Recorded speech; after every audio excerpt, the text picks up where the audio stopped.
اولاد آدم کا سب سے بڑا دشمن ابلیس۔ یہ واقعہ اس شخص کا جو اپنے دور کا سب سے بڑا عبادت گزار تھا۔ یہ واقعہ ہے اس عابد کا جسے ایک لڑکی سے عشق ہو گیا۔ یہ واقعہ ہے اس شخص کا جو سالوں سال عبادت کرنے کے بعد بھی کفر کی حالت میں مرا۔ اس کا نام تھا برسیسا۔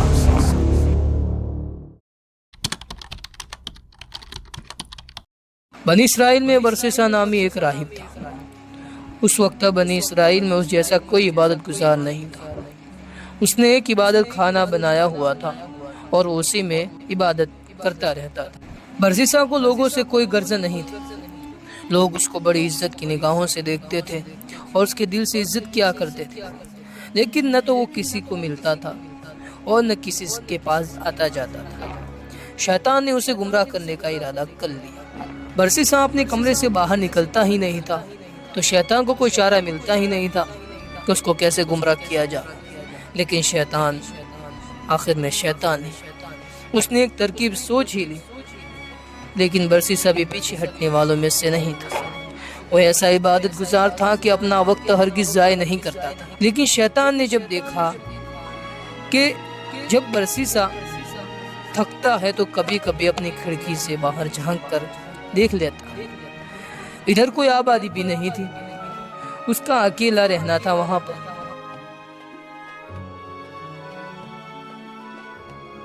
اور اس کے ارد گرد کھیت اور باغ تھے۔ جب اس نے دیکھا کہ وہ دن میں 1 یا 2 مرتبہ کھڑکی سے دیکھتا ہے تو اسے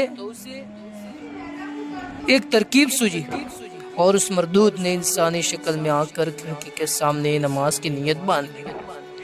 اس نے نماز کیا پڑھنی تھی، فقط شکل بنا کر کھڑا تھا، یعنی وہ نماز بماز نہیں پڑھتا تھا، صرف وہ نماز کی شکل بنا کر کھڑا ہو گیا۔ چنانچہ جب اس نے کھڑکی میں سے باہر جھانکا تو ایک آدمی کو قیام کی حالت میں دیکھا، یعنی برسیسا جب کھڑکی سے جھانکنے لگا تو اس نے دیکھا کہ ایک آدمی کھڑا ہے جو نماز پڑھ رہا ہے۔ وہ بڑا حیران ہوا۔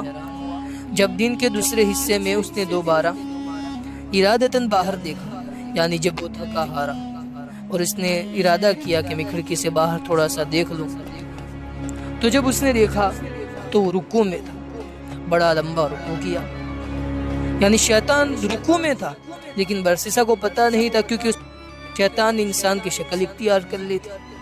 پھر تیسری مرتبہ اس شیطان کو برسیسا نے سجدے کی حالت میں دیکھا۔ کئی دن اسی طرح ہوتا رہا۔ آہستہ آہستہ برسیسا کے دل میں یہ بات آنے لگی کہ یہ تو کوئی بڑا ہی بزرگ انسان ہے جو دن رات اتنی عبادت کرتا ہے۔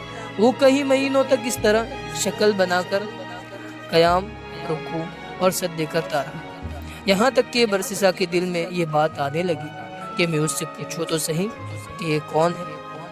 جب برسیسا کے دل میں یہ بات آنے لگی تو یہ شیطان کا پہلا پوائنٹ تھا جو اس نے برسیسا کو مارا۔ جب برسیسا کے دل میں یہ بات آنے لگی تو شیطان نے کھڑکی کے قریب مصلی بچھانا شروع کر دیا۔ یہ برسیسا کو وہ اچھا لگنے لگا تھا اور عبادت گزار لگنے لگا تھا، کیونکہ اس نے ایک انسانی شکل بنائی تھی۔ جب مصلی کھڑکی کے قریب آ گیا اور برسیسا نے باہر جھانکا تو اس نے شیطان سے پوچھا، یعنی برسیسا نے اس شیطان سے پوچھا جو انسانی شکل اختیار کر چکا تھا کہ تم کون ہو؟ وہ کہنے لگا، آپ کو مجھ سے کیا غرض ہے؟ میں اپنے کام میں لگا ہوا ہوں، مجھے ڈسٹرب نہ کریں۔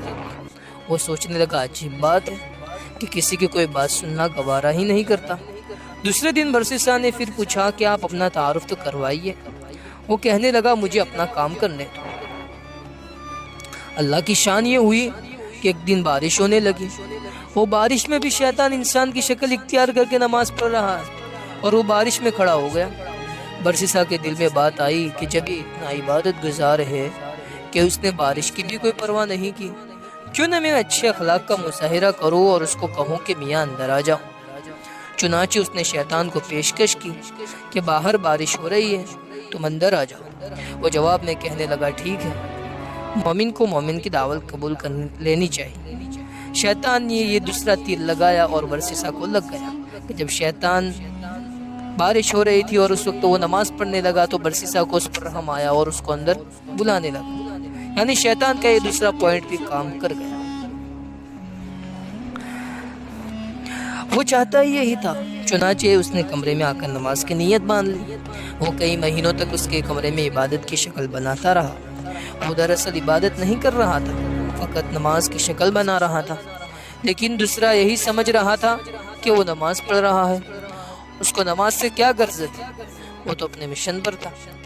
جب کئی مہینے گزر گئے تو برسیسا نے اسے واقعی بہت بڑا بزرگ سمجھنا شروع کر دیا، اور اس کے دل میں اس کی عقیدت پیدا ہونا شروع ہو گئی تھی۔